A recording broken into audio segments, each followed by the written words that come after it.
Hi, and welcome back to the Relationship School's Smart Couple Podcast. I'm your host, Jayson Gaddis. Boom. And it's great to be with you today. That was a fist bump, by the way. So, those that are watching me on video, how are you? What's up? And how's the relationship life going? Look, if you're in a snag, if you are challenged, if you're triggered, you're in the right place. This is a place to develop your relational chops so that you can have fulfilling long-term relationships. So, we interview lots of experts. We have dialogues with me and my wife. We interview couples, and we hear from people like you also, what it's like to be in a long-term relationship and how the hell do we do it well. That's what we're about here. All right, as some of you know, I am speaking at the Masters of the Universe Summit this summer in Vancouver, Canada. And I'm super pumped to bring my family up there and take a little family trip up in the Pacific Northwest and Victoria, Vancouver, and north of there. We're going to lots of places, hanging out on the beach, doing some glamping, and should be a good time. But if you want to catch me, you happen to live in Seattle, Vancouver, Victoria area, Whistler, Blackcomb, somewhere like that, July 14th and 15th, I will be speaking at Mark Grove's Summit Masters of the Universe. We'll include that in the show notes. And I'm going to be hanging around, looping back into Vancouver to do an intimate evening, deeper connection with a small circle of people. The Integral Center up there is helping me. They're hosting me in downtown Vancouver on Sunday night, July 22nd. If you want to be a part of an intimate circle, and that is also in the show notes, but you Vancouverites, I'm psyched to get in there with you and help you with your relational life and deepen into connection, all right? Should be fun. And in that vein, I've got a Vancouverite himself in this episode, Mr. Mark Groves. It's his second time on the podcast. He was in episode number 128, where we talked about negative beliefs that block your relationship potential. So Mark is back. And this was a very popular episode. Mark is an awesome guy. He is a self-taught relationship expert. And that's what I like about him is he didn't take a formal psychotherapy degree route like I did. So he's got all sorts of unique and interesting frames and ways to talk about partnership. He's in a fulfilling partnership himself, and we talk a bit about that in our conversation. We also talk about how to do anger in healthy ways, how to deal with someone who's not choosing you, how to deal with yourself, narcissism a little bit. We touch into just how to be a warrior on this path of life and also just being in a relationship with someone. How do you take the higher road every time to be the bigger person to work through this? So if you hear a bell jingling in the background, by the way, that's my cat, Crystal. Mark Groves is what he calls a human connection specialist. Okay, he's a relationship coach and just an all-around good guy. And he does this annual event, and I'm speaking at it. And my speech is going to be pretty intense and interesting if you want to come up to Vancouver to check it out. All right. Okay, this episode is a good one, another good one with Mark, and I hope you enjoy it. Stay tuned to the very end for an action step and my quick synopsis on the episode. Thanks, and let's get to it. Welcome back to the podcast here, Mark Groves. Create the Love. What's up? What's up, man? I'm so happy to be back. Last time was such a memorable experience that we just have to go up from there. Exactly. Your episode was a huge hit, and people love you, and I'm psyched to get into it with you today. Me too. I like that we don't know what we're going to talk about, but it'll just all flow perfectly. That's right. The best way to be. I want to start with kind of where we were, like you pointed out, just before we hit record, which was just talking about these amazing women in our lives. Like, can you tell us about, I don't know, how this lady is helping you right now? Because you got a lot on your plate, planning for this big conference you're doing, and just give us a little window into why that's helpful for you. Man, I think this relationship has been both so incredibly healing in that I'm always faced with this mirror of someone who just loves me so unconditionally. And that is healing in the sense that it makes me have to believe it. Mm-hmm. So, I've said before often that that like giving love is so easy. It's so easy for us to do nice things for other people and to give ourselves away. You know, I used to use that as sort of a power move when I was dating, as I'd help someone or I'd take care of them, but it automatically creates this Me too. hierarchy. Yeah, right. The fixer, the helper. And because Yeah. I understood the language of emotion and communication, I could dance in the gray area of language. But I remember I had a friend who was like, have you ever noticed that you try to fix people to create power? And I was like, what are you talking about? What are you Let's talking talk about? about something else. Can I fix your comment? And so this relationship has been so powerful because I have surrendered to receiving to, and I mean, she's able to see all parts of me. And although that's incredibly scary, it's also so vulnerable and so, man, healing. I just want to come back to that word because the part of Hmm. me that didn't believe I was enough is finding out that I am no matter what. When she sees like parts of my shadow come out or parts that I are still, works in progress, areas of development, as they call. Yeah. Yeah. Yeah. Now, why some people would say, yeah, but Mark, you should be able to tell yourself you're enough. Why do you need someone else to tell you you're enough? What do you say to those people? Well, I think a good way to understand the difference is that often we have all our shit figured out when we're single, right? We're like, I got it going on. I've done all this personal work. And then we get in a relationship and shit sort of hits the fan. That's because it's easy to be an individual when you're not in relationship romantically with someone else. It's easier to, you could say like, I'm really good at being single. I'm really good at taking care of my needs. But who are you when you face rejection? Who are you when you have to hold on to yourself while you're in relationship? And I really think that's the ultimate challenge of love is how do you maintain individuality and freedom and be in love? How do you Yeah, hold on to your independence and be interdependent? I mean, God, that's a that's the dance that question, I right? just keep learning. Yeah. Yeah. And I don't think we're really given those tools because, when someone says like, shouldn't you be able to do that for yourself? Yes. And because Yeah, can you do it when you're in relationship with someone else? And that's where it's like, is your relationship partner a mirror of what you actually believe about yourself? Because that's a big thing. If you really love yourself and you pick someone who's not showing up for you, treats you poorly, we know that your deeper belief is I'm not worthy of them. yeah, yeah, and you stay stuck You in know? that relationship because you're not willing to value yourself enough to leave. Right. So that's why I think it's although a very valid point, I think it's so much more complex when we're in a relationship is where the real healing happens, where like I said before, who are you when you're hearing that someone might leave or they're not happy or they feel disconnected?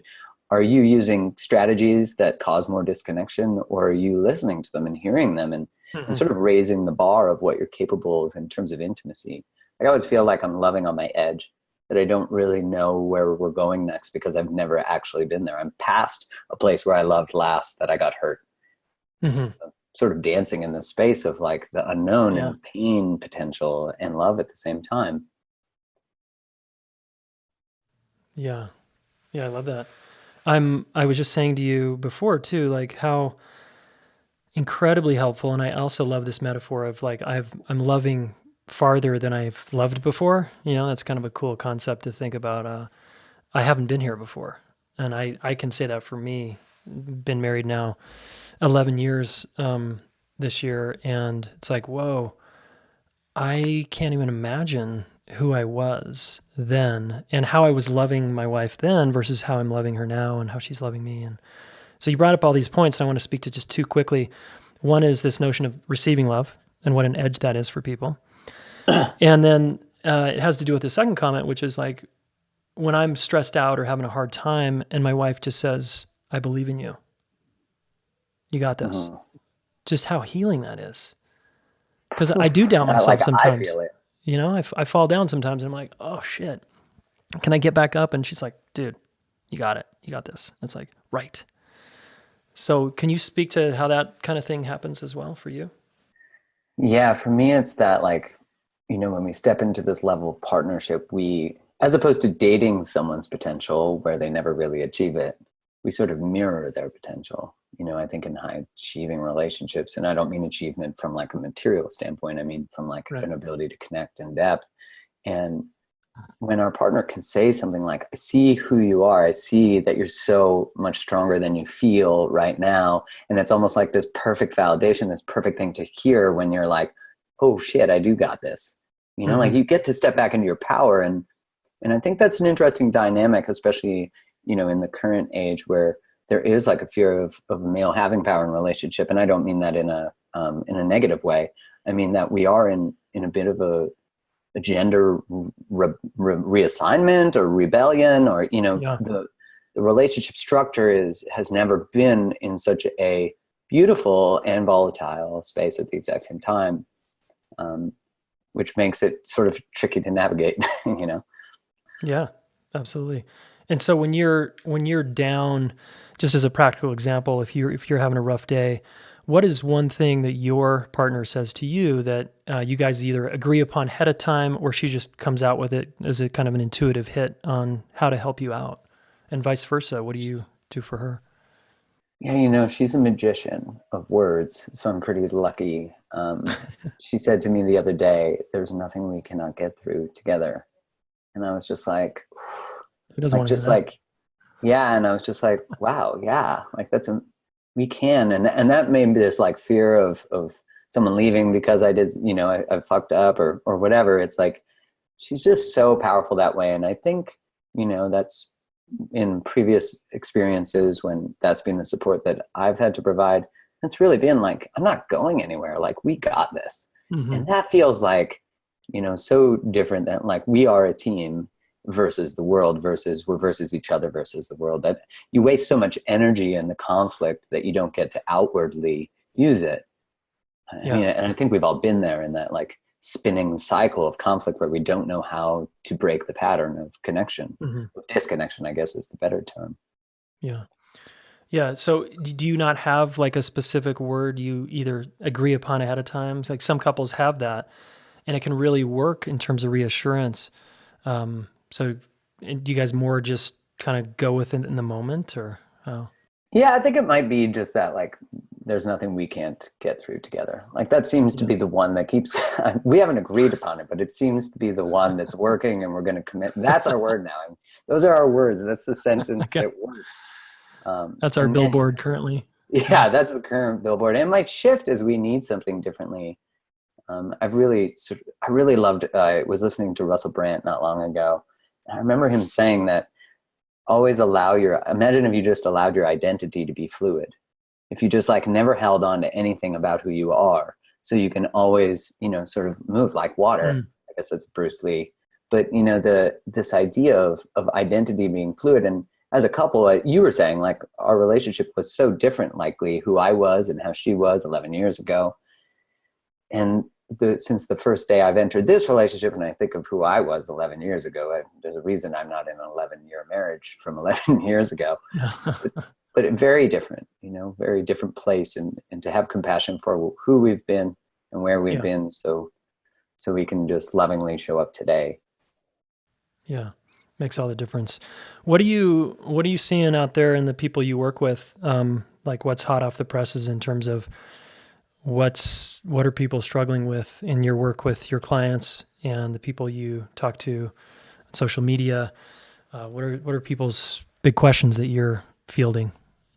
Man, one of the most common ones I get that just like gets me rolling, you know, when you get triggered about a question, because you're like, just wake the fuck up. Like, Yeah. but you know that you're speaking to an old version of you. You just have the wisdom now because you woke the fuck up to the thing. Yeah. And that's the one that I get all the time, which is like, this person is not choosing me. They cheated on me. They did this, and they're emotionally abusive, or they're just, you know, a certain way. And I don't know what I should do. I keep taking them back. And I'm like, it's time to step up. Like that cycle can be forever, you know? And it's sort of like, I hear a lot of the term narcissist thrown around a lot. Yeah. I don't Me know if too. you've seen Wow. that It's a too. big one. Yeah.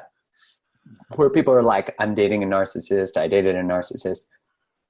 And like the clinical definition of narcissism, very few people, you know, sort of fit into that clinical Meet definition. criteria. Right. Yeah. And I think, you know, if you're to really call it out, I think, yes, there's people obviously who gaslight, you know, who misrepresent, who sort of create crazy. And I remember I had this question from a woman in the audience once at a talk I did where she said, I dated this narcissist and blah, blah, blah, blah. And I'm like, how long did you date him? She's like, 6 months. And I'm like, so in those 6 months, were there any red flags before today? And she was like, yeah. And I was like, so what part are you responsible for? Like, what part did you sell yourself out? And I think I want to show that I have deep empathy for anyone who's experienced a narcissist. So I like know that I have that. Yeah. And the other side of it is, what are you responsible for? Some stuff is theirs, but some stuff is yours. And when we use the terms like sociopath, narcissist, which are valid in the right context, of course, but we sometimes use them because then it's not our responsibility what we missed.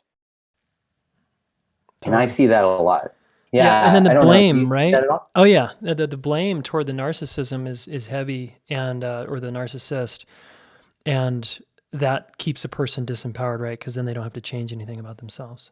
Yeah, then they're the victim of the experience. And again, like I want people to know I have nothing but validation for your experience. And the other part of it is, what can I own here? Because that's the gift. Because if you find yourself continuing to date the same type of people, you're missing the gift. You're missing something in there that you're not paying attention to. And if this conversation pisses you off right now, then that's especially a time to pay attention, because we know whatever triggers us is offering us some, it's like when we get defensive in conversations with partners or work or whatever, there's always truth in that. We're just protecting our self-worth. And it's so healing to say, I can see some truth in what you're saying. Oh, yeah, wow. I remember that last conversation we had. Actually, something just came up from our last interview I did with you, where you said something to the effect of, we've got to learn a lesson. Usually there's a lesson we have to learn from some kind of painful experience. And so to that person, I'm also with you in that we're not trying to make the victim wrong here. It's like, it's valid what you went through, and you have a choice. Like you've got to decide at some point to work through the issue. And it's not, your empowerment isn't about the other person changing. It's about you changing, Yeah. I was thinking about this a couple weeks ago where I was like, if you think about the part of us that loves so deeply, it's the child in us, right? It's the part of us that would just give so much and put ourselves, when we're born into a family that doesn't feel so good, we're so vulnerably open at first. And often we're hurt in those experiences, even if we had great parents. We're human, they're human, that's what happens. Yeah. But I really started to think, like, when you're dealing with the inner child, the part of us that loves so much, I think about it like, when you see a toddler or a 4-year-old beside a parent, and when they're scared, they sort of like hide out the side of the leg, they're like looking out a little cautious. Oh, yeah. And I think of like every deep part of us that wants to love also requires a warrior. Like we could be wide open to love and all that stuff, but who's got our back? Like who protects us? Who's got boundaries? Who accesses their anger, but not aggression, because it's totally different. It's an unhealthy expression of it.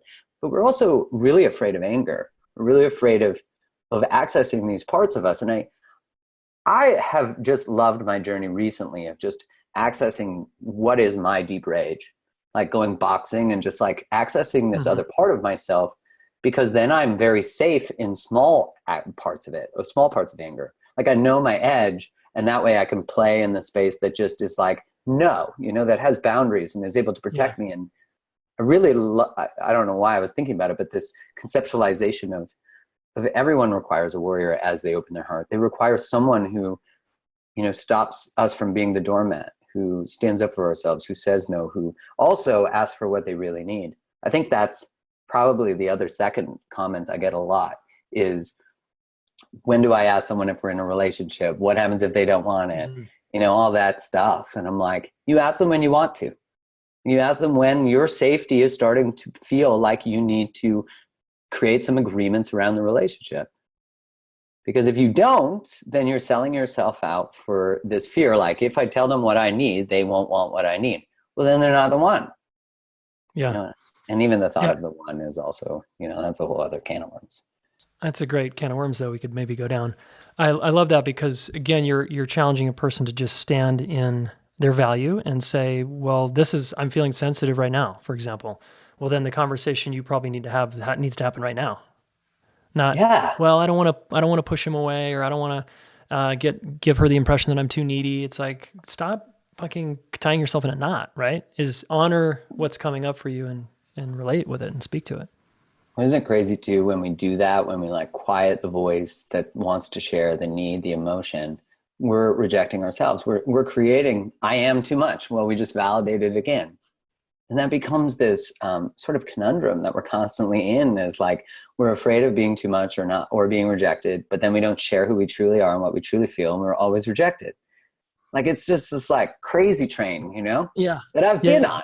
This Oh is yeah. not like speaking from had it all figured out. No, I was on the train. I've been on that crazy train many times. Yeah. And the closer the relationships that we have are, actually the harder it seems to be. Like, it's nice to have a nice, safe relationship where we get to be ourselves, but there's moments, especially early on, where we might not be ourselves or withhold a truth, right? To keep connection Mhm. because we don't want them to Mm. go away. Yeah, we're like afraid if we show them this deep part of us. That's that part of the story that, I love to ask people, when I let people love me, they, or when I love people, they. Like, either of those, we have an answer to both of them. And whatever the answer is the edge of what we're afraid of. So when we love someone, we'll get to this edge of, well, they leave, they hurt me, they reject me, they cheat on me, whatever the answer is, we all have one. And so Mm-hmm. the story already plays out in our head. So then we do everything in the book subconsciously to avoid, or sometimes consciously, to avoid that story from happening again. So we might pick unavailable partners, we might pick cheaters, we might not communicate, we might cause fights, we might do anything to avoid falling over the cliff of what we know has been an outcome in the past. It's Yeah. just such like valuable awareness to know, so that we can go there and we can be the warrior and bring ourselves past that point. Know that all stories can change, all outcomes can change. We're not meant to repeat everything. We only do if we don't actually rise to the lesson or the wisdom of the experience. What do you think about a person who's in a similar vein, like a ceiling? We all have, some of us have a glass ceiling on our relationship potential because of our self-worth. And so we'll unconsciously create drama for that relationship to end. And then we'll tell ourselves a story that, it doesn't work for me. I must not be lovable, or it's all because they did X, Y, and Z. What's your take on that? Yeah, I've been really diving more into the concept of like, what is wound chemistry, the chemistry that drives us from pain. And then we eroticize that wound, and it becomes like, Mm-hmm. what we're drawn towards with very high sexual drive. And Yeah. then there's, and this has been shown in evolutionary psychology research. And I mean, there's so much research to show that what we say we want versus what we pick are often at odds. Yeah. And Oh when yeah. we pick someone who is evolutionarily the thing that we need to create, to procreate, and often that's not looking for the guy who's going to call us back. That's looking for the guy who's unsafe and powerful and all these things. And I think when we can rise above the emotional drives, I really think the evolutionary drives, I really think that's so much of the uncovering of relationship, at least in my most recent experience of what I'm learning, is how do you step beyond what is just your drive, your evolutionary drive, which is managing your nervous system when you're in conflict. Yeah. Man, like, whoo, like we all know when you're triggered and you're flooded, Oh like I yeah. used to shut down so much. Yeah. And I get asked a lot, like, well, when does the wound get healed? Like, the wound doesn't go away. The wound is the thing that protects you. It's just what you do with the wound that changes. You start to parent yourself. You start to be the warrior, where you're like, right now, I want to run. Well, the warrior doesn't run. The warrior stays, and the warrior communicates, and the warrior Uh-huh. opens. And I've been on that place where the first step I remember when I used to run whoever's really fast, Usain Bolt. I ran that fast, and I remember I would get so flooded. And the first time I ever stayed, I'll never forget it. The girl, we were breaking up, and I just wanted to leave. I just wanted to close. I'll just double end this relationship. And I turned towards her and I was like, everything in me wants to leave right now, but I'm going to stay and I'm Yeah. going to talk. And I was like, well, what's happening Less here? vomiting. Right. Well, I changed a story that I've been living for a long time. One where like I'd break up with them first so they couldn't break up with me, or I'd, walk away. So hoping they'd chase me, all these patterns that I had to undo. And the relationship with Kai has been so healing, because when I stay, there's presence and there's acceptance. And that's something that we meet, we're not lucky Like we're not, I know people say like, oh, you're so lucky to find each other. I'm like, we created this. Like, Yeah. we've done both an incredible amount of work independently, and we do an incredible amount of work together. And just the container of relationship that we're creating has had many painful moments, many hard conversations. I think that's what people don't, this life of Instagram has created so many images of what is, and so what is this relationship like, this perfection of people. And I think there's so much groundedness in like what your podcast does and what you write about, that people need to see that it's not just puppy dogs and ice cream. Like, this isn't, I don't teach from this place of like, I'm on the ivory tower and I'm an academic and I know all this stuff. It's like, man, I'm in the shit. Like, I know what I've learned, and that's all I can speak to. And I might know some research which validates what I've learned. Sure. But other than that, I think it's so important to recognize that the work is really ours to do. Agreed. Yeah. And you talked about the sort of evolutionary thing. I want to come back to that point and your moment when you finally didn't run, and you stayed. To me, that's a really powerful moment. I want to just slow down right there, because that's a big shift for a person to make, because some people are still doing that. They're still running, that are listening right now. And I'm just curious, was there anything inside you that had you not run that day? Like, was it pain? Was it gain? Were you somehow a little more conscious than normal? I'm just so curious for the listener, because there's people listening that are in that situation. Man, I know what it's like to have so many words on the edge of your throat. Like, it feels so heavy, but you just never speak them.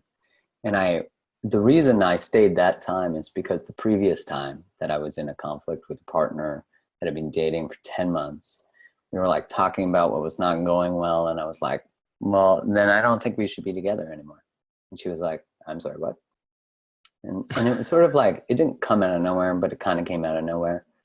And I looked back at that moment, because whenever I had been through a relationship ending, I had gotten to the place where I would ask myself, like, as I was going through the pain, I'd be like, what's the lesson? What's the learning? Like, there's a lot of things here for me. And one of them was, you always run hoping they'll chase.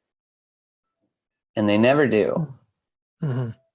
Because, first off, it's not a powerful stance to take. Like, it's like, I'm the needy boy, come chase me. Like, and instead of like really stepping into the space of choice of saying like, I choose you, I'm ready to work through this, I'm ready to do this, are you? And then putting them in that place of like feeling chosen, of feeling fought for. And I started to learn that regardless of what they said back to me, I was choosing myself in that moment. So I always make the commitment that I'll rise to my highest level of knowledge. So I learned that. And then that's why the next time I was in that situation, I remember thinking like, fuck, I gotta stay. Like, I just remember that. Yeah, that's great. And I love your continued reference to the warrior, because that's definitely true in my experience of when I'm having a hard time, or when I'm working with someone who's having a hard time. We all have a warrior in us somewhere, right? Most of us have been through something hard in our life and we got through it. And it's like drawing upon that. Do you have any, like a way one can cultivate that warrior, or how do you do that in your own life? Mine has been looking at, when did the warrior show up? The warrior usually showed up when I was the doormat and I got so walked on that I got mad. And then the warrior showed up, and I started to see that the part of me that could fight for me, because I think a lot of people fight for other people, but they don't fight for themselves. So they use that energy on fighting for other people to avoid actually doing the work. And you see this with people dating projects. Well, when they lose the project or the project gets healed, they're like, well, what am I supposed to do? Because you're supposed to turn towards yourself to actually put in the work, because other people just become a distraction. And for me, it was looking at how much I've been chasing people and the unavailable. And I started to see that I didn't need to get to the edge. Like, I didn't need to get to total loss or total anger or total resentment, that I was abandoning myself so much on the way to those places that I started to look at places like, when I had a relationship end, I remember thinking to myself, like, when did I take a left when I should have taken a right? Like, when did I know intuitively that I should have done something different? And I knew the moment I abandoned myself. Mm. And that's where the warrior should have been there, who's like stood in the truth that I knew, but I compromised to keep the relationship. And that's where it started, was just like starting to see how painful disconnection from ourself is in order to keep other people, and using, I talked about rage and anger, but clean anger is like this really transformative emotion. Like, look at why Yeah. worlds change. Worlds change because Yeah. of anger. Women are mad, world's changing. And they should be, and men are mad, so we have like, everyone's fighting for Everyone's change. mad. Yeah, everyone's mad. And everyone's Uh-huh. fighting for change because we've been pushed to an edge. And there's nothing more beautiful than the unification of anger that demands change. And we could do that just within ourselves. And, I don't know who said the quote, but it's like, if you want to change the world, change yourself. And I really believe that to be so true, because you inspire everyone around you, and all of a sudden you get badass boundaries. And all of a sudden you start fully self-expressing who you are and giving zero shits about Yeah. how people respond. So inspiring. So inspiring. Yo, here's a word from our sponsor, the Relationship School. All right, as you know, we are enrolling the 9-month class you never got in school, called The Deep Psychology of Intimate Relationships. This is a ball buster, heart opener course for men and women like you that want to grow and develop themselves. Okay? Check out what Warren said right here. I originally took the course because I sucked at relationships. I kept going from one to the next, hoping that the other people would be better. And then eventually I realized that I'm the one that had to improve. And when I realized that and took the course, it just radically changed my whole life. I went from aimlessly wandering veteran who had previously been an alcoholic and even addicted to drugs and homeless to like, whoa, actually I can take ownership in my parts of all my problems and change my whole life. Now I'm a relationship coach and I help people, and I feel super served by everything I've encountered here. Real words from real students who just finished year 2 here of the Relationship School. Warren was in our founding year. He took a leap with us, and now he just trained to be a level 1 relationship coach. This guy is on the move, and he's changing his life, and he's helping others like you do the same. So if you want to get a huge download about how relationships work, and you want to start practicing and doing them well, and you want to invest in yourself in this 9-month training, go to relationshipschool.net/DPIR, which stands for Deep Psychology of Intimate Relationships. This is the class you never got in school, and this is like rocket fuel for your love life.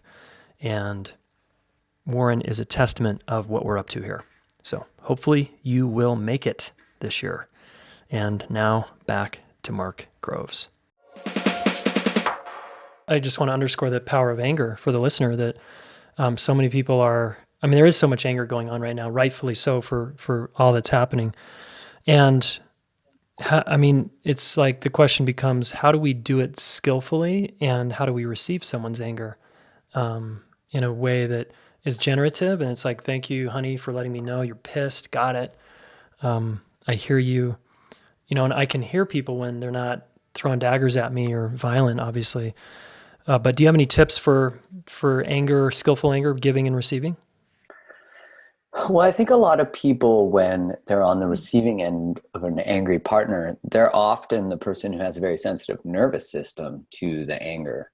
So, in vulnerability cycles of couples, you can start to find what is sort of like the way that you tend to go through patterns of communication, just by saying, when you do this, it causes me to do this, which causes you to do more of that, which causes me to do this.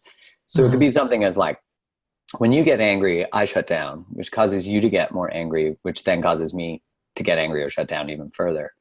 And so you start to see what is constantly the pattern playing out in the relationship. So of course, if it's safe, right? Like, so out of the context of like abusive relationships, which, I think if you're in that place, seek help to find your way out. There's lots of support for that.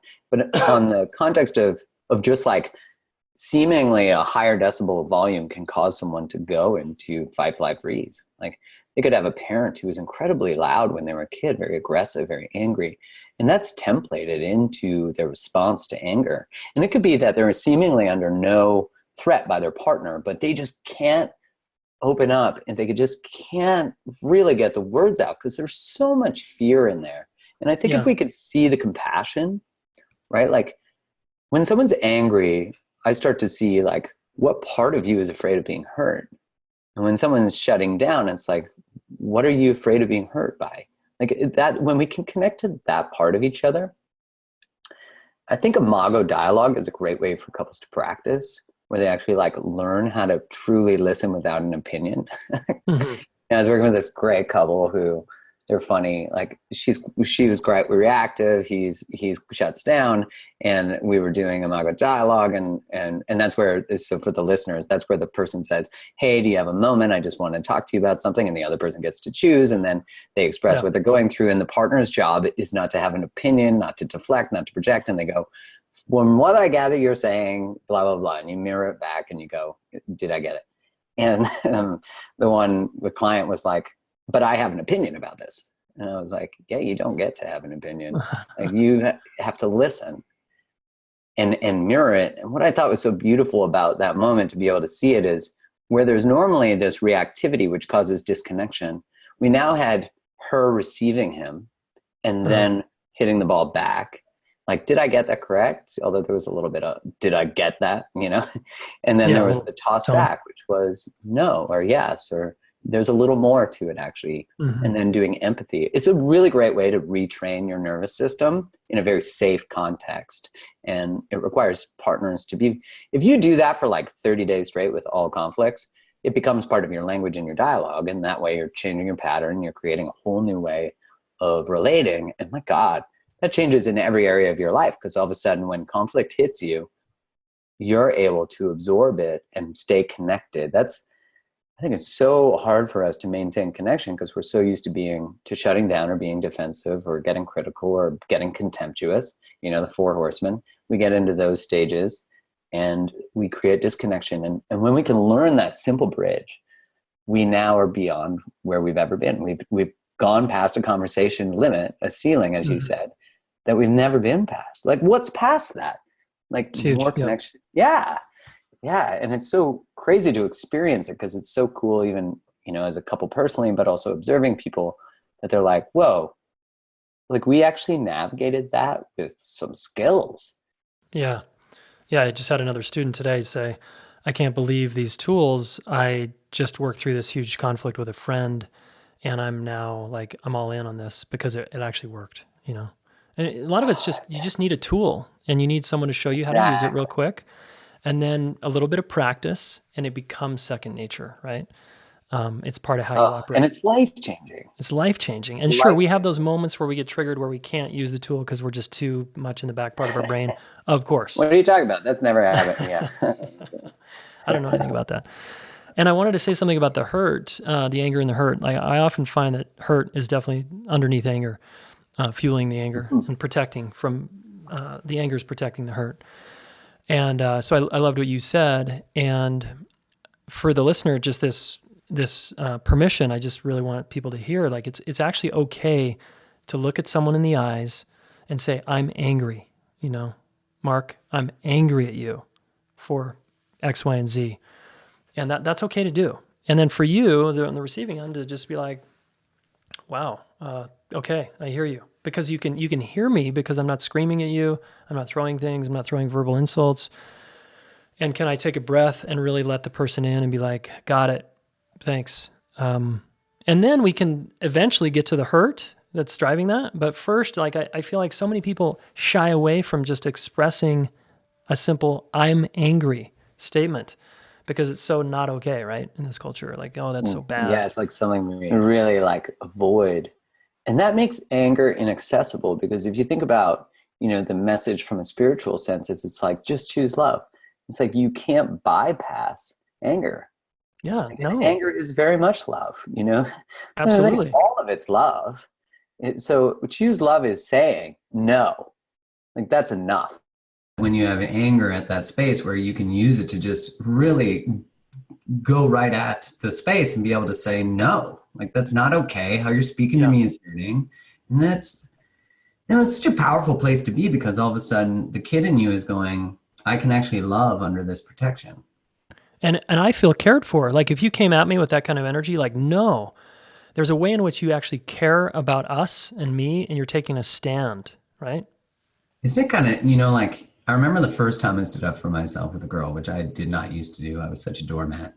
And, I always thought, like, the only reason nice guys feel like they finish last is because they're laying on the floor getting walked on. If they stood up and actually did something, they wouldn't feel like such victims of the experience, because I've been one. I know, what it felt like. And when I finally said, no, like, that's not okay, I remember the girl was like, like, now we're getting interesting. So it's, I know when Kylie gets, nice, she doesn't really get upset, but when she stands in her ground and her truth, I'm like, damn, you are hot.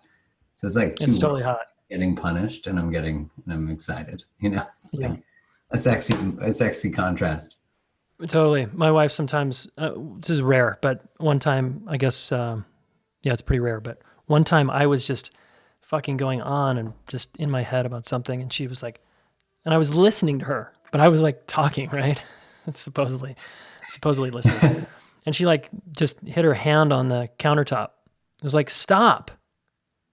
And she's like, you're not listening to me. Just totally like, you're not listening. And I was like, I just took a big breath and I was like, I just wanted to like fucking lash out. I was so pissed. But I felt at the same time, like in the same moment, I felt so cared about. And I just there's instant respect. Like, got it. Thank you. And it's attractive. And she's taking a stand for it. She's in her power. She's not like being a bitch, and she's not like throwing shit around. She's just saying no. And I was like, whoa. And there is something, just empowering, attractive, and it had us move to a better place. Yeah, like it's something about being able to trust someone who is willing to say no.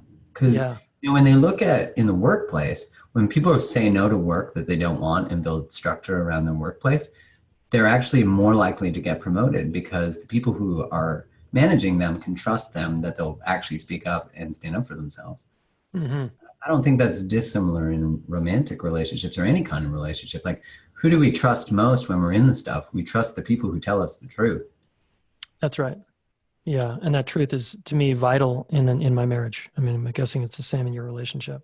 Yeah. Well, 11 years feeling more connected than you ever have and living on your edge in love is such a beautiful expression for people who listen, who go, when you get married, you grow apart. When you get married, you don't have sex. Like all these stories that we've created about relationship. And, if only we loved like our grandparents did. I'm like, I don't know if that's a great idea. There's plenty of people who've been married 75 years who don't like each other. So don't make time a measure of relationship, make depth a measure of relationship. But 11 years feeling fully connected, that's really amazing and very inspiring. Yeah, thanks, man. Yeah, like you, we work hard at it, and we put in the time, and it never stops. We're just constantly learning and growing and changing. Well, and to continue to do that, to be committed to like the path you create together and independently, to know that that's possible is just, I really love that, because, just hearing you speak about her, I see you speak on Instagram a lot about your relationship, and I'm just like, damn, that's awesome. Because it changes all the narratives that we've created. I hear a lot of people say, I'm never getting married. I'm like, change the definition. Like, your definition of the word is causing a charge. And maybe it's your parents who got divorced and they were hard on each other, and that's totally okay. But that's not the marriage you want to create. That's the marriage they had. And so we like step away from what could be a great relationship. And it doesn't have to be in the context of marriage. It could be any relationship, because we think like all relationships lead to a relationship like my parents. But really, that's giving away our power. It's giving away our choice to be able to grow and go beyond them. Yeah, it's subordinating to kind of a concept about marriage done poorly and saying, I don't want that, so therefore I'm not going to get married. It's like, dude, you can create your own game here, and it's pretty fucking awesome. Like, my life is vastly better because I have a partner at my side like a rock, Oh, 100%. I feel the exact same way. Vastly better. I'm not even I can't close to achieve the things I'm achieving without her. Same. I'm not remotely, I would not be capable of doing anything what I'm doing, including probably talking to you right now, if she wasn't at my side. So it's like, and some people are like, yeah, but isn't that kind of dependency? And I'm like, okay, that's one way to look at it. But I am dependent on her. Fuck yeah. I'm both independent and dependent. And it's both in an intimate relationship. And this is how we do it. We lean on each other like rocks, and we fan each other's flames and cheer each other on, you know? When we talked about that earlier, this idea of like, how do I hold on to me and need you? You know, because I remember actually when Kai and I went on our second date, I remember asking her, like, what do you need from a relationship? And she was like, I don't need anything. And I was like, oh, Lord. It led to this really great dialogue and conversation. And it's funny, we look back at that moment and sort of laugh about it now. But there was this sort of inner narrative, like, don't need people. And I think we've sent that a lot to women, you know, don't need people, don't depend on a man. And that has been sent as a sort of like pendulum swinging from feminism without this like concept, like you're going to need people. But how do you do it and not end up hurt like your parent did, or even like you did in your parents' divorce? And then it's so important not to shut your heart off because of how a story went, and to stay in it. Like, I'm learning so much about, as you're feeling hurt, it's so easy to disconnect from the hurt and disconnect from the truth instead of actually staying in the truth and staying in the pain of reality, whatever that reality is. And I think one thing that has been really transformative for me is being able to, you know, when someone says to me, like, they're believing someone's lies and they're in a partnership where the person's always lying about stuff and da da da da da, and they're like, I feel like I'm going crazy. And I'm like, you are, because you know the truth and you're denying the truth. So you have to live in this world where lies are the truth. And so you have to disconnect from yourself. You're only going to feel pain because you're denying reality. Yeah. Of course, like, we're great at giving advice in those situations, but when we're in it, we can't see what's going on, that we've actually started to, you know, separate from ourselves in order to be in this all-consuming relationship. The truth. Yeah, totally. Free. Yeah. And I love this concept, Mark, of the disconnection, right? Of, okay, I'm disconnected there, closing down. And to me, the way you were describing it, I sort of heard this, we got to learn how to stay in relationship, right? With our activation, which helps us stay in relationship with our partner or friend or whoever we're with. Because as soon as I disconnect from me, I disconnect from you. You know, and then I'm like kind of struggly, and I actually don't see the relationship as a resource to come back into connection, because that's the path back in. I can go meditate all I want, which does help sometimes, but the faster path for me is to get in relationship with my wife again. And then I'm like, oh, there I am. There you are. Okay. Here. To be seen. Oh, Lord, right? The reminder that you're safe, the reminder that you're there. Yeah. Yeah, I love that. If you disconnect from yourself, you disconnect from the relationship. It's true. You can't be connected to another without that, like, ability to be seen. Yeah, I mean, the quality of our connection is based on the quality of connection with ourselves. So if I'm checked out that day, I can't expect to have a great relationship if I'm checked out. So yeah, I'm with you. Mark, I want to, winding down a little bit, I just want to make sure we have a little bit of space to talk about what you're up to right now, and the summit that you invited me to speak at, which I'm super grateful for and stoked. It's like to meet your lady I'm too. so excited. Come up into your hood. So will you tell us just a little bit about just teeny bit of background? What is the Masters of the Universe Summit? Why should people care? What's going on there? Yeah, so I created this annual conference because I was going to conferences and I would meet like some of my best friends, and I liked parts of them, but not all of them. And I'm like, I want to create an experience for people to meet similar-minded people who want to grow, people who want to expand, people who want to learn about relationship. And the reason I called it the Masters of the Universe Summit was that I was like, wow, I really love this idea of consistent self-mastery, this idea of like constantly seeking to be our best self. And I chose the speakers because they've all mastered some area of life. And I think that we all hit rock bottoms in different ways. I think heartbreak is the most common and most repetitive rock bottom, in that we can experience it a lot. But also we do with our bodies, we do with fitness, we do with food, we do with, sometimes you can lose your job, you can get into financial distress. So each speaker is a master and continuously growing master in a certain area, like you in relationship. And so being able to like tell their story of what it really means to them and we get to connect, storytelling, verbal dialogue existed long before the written word. That's why stories are so powerful. Mm-hmm. And I just really wanted people to have a place where they could be seen and meet like really fun people, and it not be a large financial output, that it was just this really, and Vancouver in the summer is like the greatest place on earth. I probably Yeah, I've heard. Can't wait. Oh my Lord, it is like on a sunny day, I don't know that there's a greater city in the world. And we have a really fun, like connective party on the Saturday night. That's not like a crazy one. It's just like a meet and greet, where we have live music, and it's just a lot of fun. There's workouts in the morning that are free, so people can go do workouts. Yeah, like I just wanted everyone to have this access to a place where you feel like you belong, where you create your own tribe, where you find, and my life has transformed from meeting people at conferences. So it really was like, wow, how do I be part of this? That's so cool. And why, can you bridge why this is valuable because all the people listening here are in the conversation of partnership, long-term relationship, growth through relationship. Why could this conference, for example, help them in their relationship life?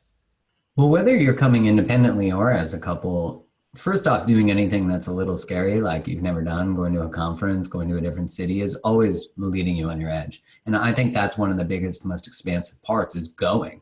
And then just signing up.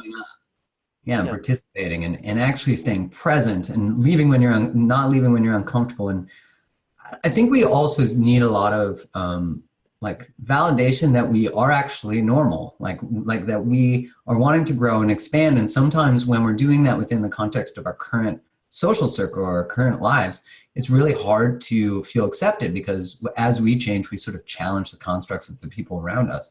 And so really like this idea that when you're in this space, you do feel validated, because everyone is similar. Everyone's on their edge. Everyone wants to learn. And it's so fun, like the energy of it. And I mean, any of your own expansion is going to expand your relationship. So it's really a no-brainer. And there are a few relationship speakers, so I'm excited about it. Cool. That helps. And just, I want to ask you one more question. Well, two more questions. One is about what you just said about peer group. And if we're growing, sometimes it challenges the status quo around us, and friends get upset and they don't want to see us grow. Will you just speak to the value of maybe leaving friends behind, or that it's okay, and maybe a tip on how to do that? Because a lot of people listening are finding the more they work on their relationships, their old friend circle maybe isn't quite the same fit anymore. It's not as nourishing as it used to be. Yeah, it's a lot of like, if your friend group has a habit of drinking a lot or partying or like doing drugs or whatever it is, when you stop doing those things, you often will get like, hey, why aren't you drinking anymore? Why aren't you doing that thing? And there's sort of like a shame-based control where we like fear whatever the other person is doing as a mirror of what we should be doing. So it's easier to stop you from changing than for me to actually change too, even though I see the potential in me. I mean, I have so much empathy for people going through that, because, when I started to write about relationships, the most terrifying thing for me was like thinking what my buddies from growing up would think about me. But I had to continue to do it despite that. That was sort of like the price of entry. The cost of admission is like, you're going to lose people, but don't forget that you can also invite people to join you. And I think often what we do is, when we start to get sort of feedback that's not good, even in a relationship, when we start to build our own independence and we start to stand up for ourselves, we often get rid of the person that we're in a relationship with. And sometimes that's the right thing to do, but we don't change how we relate with people. We just create a new relationship with someone else, and then we get to the same place because we haven't built the skill set, we just have the awareness. And so I think part of it is being able to invite people to show up, and knowing that if they don't want to, that's actually totally okay. That's their own life path. But them not wanting to doesn't make our path not right. Yep. Yeah, thanks. Super helpful. And then the last question is, I ask every guest. I don't think I asked you last time because we weren't asking this specific question, which is, as you know, started this relationship school, and we're trying to reach 1 million teens one day, and young adults with this information of just how to do partnership well and how to work out our differences, because it's so not taught in schools. And if you were whispering in my ear, or you had the mic for a moment and you could only teach these kids one thing, and you had a room full of 1,000 young adults, and you could teach them one thing about relationships, what would you say to them? I would teach them that their self-worth will never come from being chosen by another. That if they let how they feel about themselves walk out the door with people, then they've given the power of how they feel about themselves away. But that should come from themselves. That should be cultivated from within. And if we make relationship the validation of us, we will be terrified to lose it. We won't share how we truly feel because we'll, again, fear of not being together. We'll be afraid to be ourselves because the status of the relationship is validating our worth. And I think for young people, especially when we're learning like to expand beyond the tribe mentality, like if I'm not fitting in, then I'm going to lose the people who are closest to me, like my family, if I don't have the same beliefs, if I don't. And we're just sort of like losing that and cultivating our own identity in our teens and maybe even in our late single digits, 9, 10, 11. And to be able to hold on to that piece, like instead of reacting to the world, make the world react to you. And I think that's just a simple shift. Gosh, if I had done that when I was young, whew, God damn. So much power, right? Thank God you started your school, because let's be honest, that is an important piece of education on top of all of it. Yeah. Thanks. That's great wisdom. I appreciate that. And just true for us adults, right? In like, how can we don't put all of my worth and the stake in a relationship, because if they leave, then I'm going to fall flat on my face. I think you said this, something similar in the first podcast, which is, again, nice to hear it again in a different way, because I really, really appreciate that message. So thanks. Amazing. And I forgot to mention that for the listeners of your podcast, if they want to save a couple $100 on the price of the Motu or the Masters of the Universe ticket, use Smart Couple as the code, and they'll save a couple $100. So it only ends up being 47 Canadian, which is like Monopoly dollars to you guys. Okay, awesome. Dude, that's super generous. Thanks so much. Smart Couple listeners, did you hear that? Mark is throwing out a gift to you. If you want to come up to Vancouver or come down, wherever you're coming from, save a couple $100 and join us. I'll be speaking. And Mark does a great event, and I'm psyched to see you speak and learn from all these other people. So much fun. Yeah. Cool. And then people, I always like to point people to your Instagram feed. That's an awesome place to find. You're at Create the Love. Is that right? Yeah. Yeah. And Mark's got shit tons of followers and great fucking quotes and messages that he puts out, and videos. It's fun to follow his Instagram stories. So make sure you follow him there. And anywhere else people can find you, your blog or Facebook? If you're more of a Twitter person, if you're more of any of that stuff, then you can find me on all those different venues. So Facebook, I got a page. I have a YouTube channel where my videos get uploaded. And I do a lot of Instagram lives. So if you subscribe to my Instagram, you'll get notified when I do. I just sometimes go on rants when I'm like mad about a question I got or like triggered about a subject. Okay. I need to do more of that. So thanks. Maybe you can coach me a little bit. They're so much fun. Yeah, totally. All right. Dude, great to see you. I'll be seeing you soon. Thanks so much again for just your wisdom and love. No, thanks for having me again. I really, really appreciate it. Yeah, you got it, man. Mark Groves does it again, delivering an awesome interview. Tons of nuggets in there. And here's your action step. If you're running away from something, another person, a hard conversation, or your pain, the action step is to stop, drop, deal, feel, and get real. And really, it's just one step. Just stop. All right. Just stop running and be willing to look inside. And as Mark said, that requires a certain level of warriorship. So if you don't feel like you have access to that part of yourself, it's in you. All you need to do is reflect on something in your life, something that was challenging that you got through. All of us have been through something challenging, and we got through it somehow. So see if you can find that place in your body, that memory that I did it. I got through that hard thing. That's the seed of your warrior, and it's inside your body. It's a resource, all right? Face yourself today. And if you want to take it to the next level, you call yourself out with one other person. And that means is, I'm running away. The moment you say, I'm running away, you're not running away anymore because you're calling yourself out. you've taken responsibility for what you're doing, which is you're no longer denying yourself and your experience. So this is a good move for you folks. No running away, right? And lean in. It's okay to run away sometimes. Just come back. Lean in, though, right now to that edge and own it as such. I'm scared. I want to run, and I'm going to stay and deal with myself in relationship to you or in relationship to X or whatever I'm in relationship with. Next action step, of course, is to, other than following Mark on Instagram and checking out his great quotes and his videos, is to come to the mo2summit.com, Masters of the Universe, where I'm going to be speaking with Mark and a bunch of other amazing people I haven't met yet. So come check us out. It's in Vancouver, July 13th and 14th. So that's a Saturday and a Sunday. Tickets are, to me, ridiculously cheap and accessible here. So, and Mark's throwing in a $200 off discount. So it's like a no-brainer to come to this event.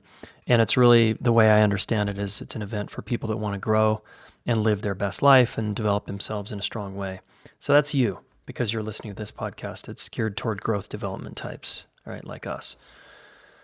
So I suggest you come check it out. I'm nervous and stoked to deliver. And I've never done this particular speech before I've been working on, and it's going to be good. So it's kind of TED Talk style speeches, and then we do Q&A and answer some deep questions from people like you. So come up to Vancouver, all right, and check it out. And then remember, I'm doing another very intimate event with like 10 or 20 people with the help of the Integral folks up there in Vancouver on Sunday night, the 22nd. And we have a Facebook event for that if you want to RSVP. And we'll include both of those in the show notes. Awesome. Thanks, everybody. Look forward to seeing you soon.